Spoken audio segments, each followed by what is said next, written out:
सभी दोस्तों को नमस्कार। Welcome to Tower Study. दोस्तों, यूजीसी की गाइडलाइन पर नज़र है। एग्ज़ाम कराए जाएंगे या होंगे रद्द या होगी ऑनलाइन परीक्षा, इन सभी चीज़ों के बारे में बात करेंगे। तो प्लीज़ सब्सक्राइब कर लीजिए, लाल कलर का बटन है उसको दबा दीजिए ताकि अगली आने वाली वीडियो का नोटिफिकेशन मिल जाए और अपडेट हो जाएं आप यूजीसी गाइडलाइन के रिलेटेड किसी भी इंक्वायरी को लेकर के। ठीक है, तो दोस्तों यहाँ पर हम बात करने वाले यूजीसी की गाइडलाइन के बारे में। आप यहाँ पर टाइम देख सकते हैं, ये एक न्यूज़पेपर की कटिंग है जिसमें आप देख सकते हैं ऑनलाइन 6 जुलाई है, वो 10:44 10:44 का ये एक अपडेट है। अभी ऑलमोस्ट आप मान के चलिए कि 15-20 मिनट हुआ है। और यहाँ पर आप देख सकते हैं कि अब यहाँ पे गाइडलाइन को मैं देखता हूँ, आपको बताता हूँ कि गाइडलाइन में क्या ऐसा कुछ खास है। ऑनलाइन परीक्षा के बारे में भी हम यहाँ बात करने वाले हैं। आपको ऑनलाइन परीक्षा के बारे में जानना बहुत ज़रूरी है क्योंकि एक बहुत ज़्यादा इंपॉर्टेंट फैसला है जो लिया जा रहा है कि क्या ऑनलाइन परीक्षाएं होंगी। यूनिवर्सिटी ग्रांट कमीशन की सिफारिशों का इंतज़ार किया जा रहा है। ठीक है, तो ग्रांट कमीशन जो है यूजीसी, जिसको यूनिवर्सिटी ग्रांट कमीशन की सिफारिशों का इंतज़ार किया जा रहा है। बच्चे लगे हुए हैं, यूनिवर्सिटीज़ भी लगी हुई हैं, देश की मतलब स्टेट की सरकारें भी लगी हुई हैं कि यूजीसी क्या कहने वाला है, तो उस पर सबकी नज़र है। ठीक है, और 8 आवर स्टडी की भी लगातार नज़र बनी हुई है उस पर कि किस तरीके से जो भी अपडेट आए आपके पास पहुंचाया जाए। तो इसीलिए चैनल के साथ आप जुड़ जाइए। अब देखिए, इससे तय होगा कि स्कूल और कॉलेजों में एग्ज़ाम होगा या फिर नहीं होगा, मतलब एग्ज़ाम होंगे या फिर बिना एग्ज़ाम के ही रिज़ल्ट को जारी कर दिया जाएगा। जेईई नीट परीक्षा को टालने के बाद जो छात्र और उसके अभिभावक भी मांग कर रहे हैं कि इस चीज़ को रद्द कर दिया जाए। तो ये तमाम चीज़ें हैं। अभी 2000 सितंबर में 2000 जेईई नेट, इस चीज़ के बारे में हम बात नहीं करेंगे, लेकिन फिर भी हम इस चीज़ के बारे में बात करने वाले हैं कि क्या किया जाएगा। बच्चे बहुत सारे पूछ रहे हैं दिल्ली यूनिवर्सिटी का क्या होगा, यूपी का क्या होगा, इसके एग्जामिनेशन होंगे कि नहीं। 10 जुलाई से ऑलमोस्ट दिल्ली यूनिवर्सिटी के एग्जामिनेशन स्टार्ट होने वाले हैं, तो उसका क्या होगा। तो अभी कुछ भी नहीं होने वाला। ये मानव संसाधन विकास मंत्री जो हैं, ये रमेश पोखरियाल निशंक को पत्र लिखकर उन्होंने दिल्ली विश्वविद्यालय की ऑनलाइन परीक्षा रद्द करने की अनुरोध किया है। अब कहने वाली बात यह है, जिसने ये वीडियो देख लिया अभी तक उसको ये चीज़ समझ में आ जाएगी कि दिल्ली विश्वविद्यालय जो है वो ऑनलाइन परीक्षा करवाने के पक्ष में है कि ऑनलाइन परीक्षा को करवा दिया जाए। अब ऑनलाइन परीक्षा में घर बच्चा बैठा हुआ है और वो क्या कर सकता है। ऑब्जेक्टिव टाइप क्वेश्चंस, ऐसी उम्मीद है कि ऑब्जेक्टिव टाइप क्वेश्चंस होंगे। लिखा है कि बहुत सारे छात्र जो देश के दूर दराज के क्षेत्रों में है, परीक्षा में बैठने के लिए इंटरनेट तक नहीं पहुंच रहे हैं। ये एक अच्छा मुद्दा है कि आप अगर परीक्षा को नहीं कराना चाहते हैं। और रही बात बीए बीएससी की, अगर ऑब्जेक्टिव टाइप प्रश्नों के साथ अगर खेलते हैं बच्चे तो बहुत ज़्यादा तादाद में बच्चे फेल हो जाएंगे। आपको क्या लगता है, कमेंट बॉक्स में ज़रूर अभी लिख दीजिए कि आपको क्या लगता है कि क्या बच्चे फेल नहीं होंगे अगर ऑब्जेक्टिव होता है तो। क्योंकि ऑब्जेक्टिव का पता नहीं है लेवल कि किस तरीके के प्रश्न आते हैं, किस तरीके के प्रश्न को डिज़ाइन किया जाएगा, तो बच्चे कहीं ना कहीं फेल हो सकते हैं।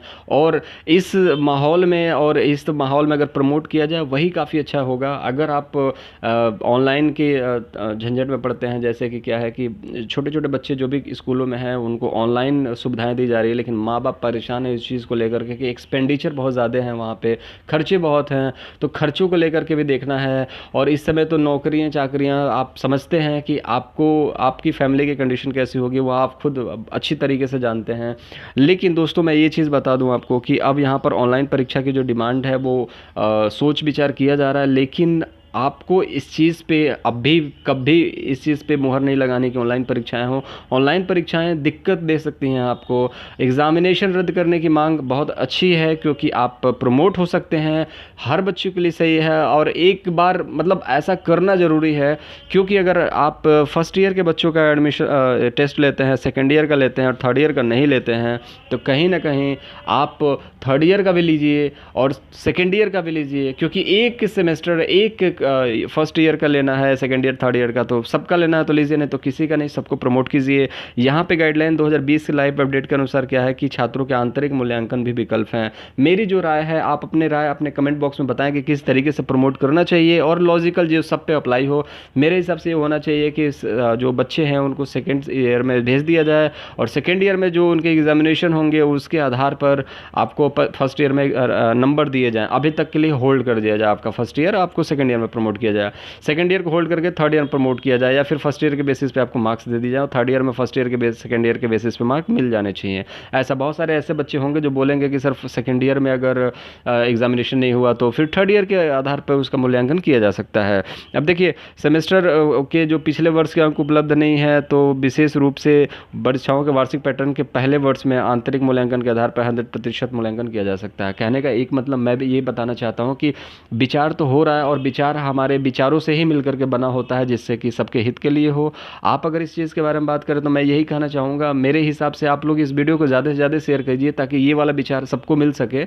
एक क्लास है और क्लास का जो क्लास टीचर होगा वो डिसाइड कर सकता है किस बच्चे को कितना देना है। अब इसमें मैं मानता हूँ कि बहुत सारी चीज़ें होंगी, किसी बच्चे से नफरत करता होगा कोई टीचर तो उसको कम नंबर देगा, लेकिन इसमें भी गाइडलाइन लगा देनी चाहिए कि 60% से किसी को कम नहीं देना है, 55% से किसी को कम नहीं देना है, और 70% से किसी को ज़्यादा नहीं देना है। तो उस बीच में ऐसा ना हो कि इन फ्यूचर में कभी 55% 60% की बात आती है तो उसमें बच्चे फंस ना जाएँ। तो उस तरीके से क्लास टीचर को दे दिया जाए, वो अपने हिसाब से नंबर देख लेंगे कितना नंबर देना है किसको, तो वो उस चीज़ को डिसाइड कर सकते हैं। और एक टीचर होने के नाते टीचर गलत भी नहीं करेगा बच्चों के साथ, जो जिस तरीके के लेवल का होगा, या फिर एक छोटा मोटा टेस्ट ले सकता है, एक व्हाट्सअप ग्रुप पे टेस्ट ले सकता है, छोटा मोटा IQ चेक कर सकता है, उसके हिसाब से वो नंबर दे सकता है। तो ये तमाम चीज़ें हैं। और हम यहाँ बात करेंगे यहाँ पे ऑनलाइन विद्यालयों की परीक्षा होगी या ऑफलाइन। यूजीसी की पिछली गाइडलाइन में विश्वविद्यालयों से कहा गया था कि वे उपलब्ध जो समर्थन प्रणाली को ध्यान में रखते हुए सभी छात्रों को उचित अवसर सुनिश्चित के लिए ऑनलाइन या ऑफलाइन परीक्षा आयोजित करें। तो ऑनलाइन परीक्षा की बात चल रही थी, लेकिन ऑनलाइन के लिए आपको कभी एग्री नहीं होना, नहीं तो बहुत ज़्यादा नुकसान होगा, और ऑब्जेक्टिव प्रश्न होंगे तो उसमें दिक्कत हो जाएगी, क्योंकि सरकारी नौकरी का ऑब्जेक्टिव प्रश्न नहीं है कि इसमें एक पैटर्न होता है, जिस पैटर्न को आपको रीड करना होता, पढ़ना होता, तैयारी करनी होती है। यहाँ पे आप फंस जाओगे, दिक्कत हो जाएगी, फेल हो जाओगे। तो इस चीज़ को समझना है। ठीक है, वीडियो के लिए इतना ही है। बस आप मेरी विचार जो है मैंने आपको बता दिया, आप इसको शेयर करिए ज़्यादा से ज़्यादा लोगों तक। आप सोचिए, विचारिए, आपके विचार क्या हैं आप ज़रूर बताइए, जाँचिए, परखिए अपने आप को। ठीक है, तो मिलेंगे अगले वीडियो में इसी तरीके के कुछ टॉपिक के साथ जो आपको अपडेट कर देगी यूजीसी से रिलेटेड। तक अपना बहुत ज़्यादा ख्याल रखें। Bye bye.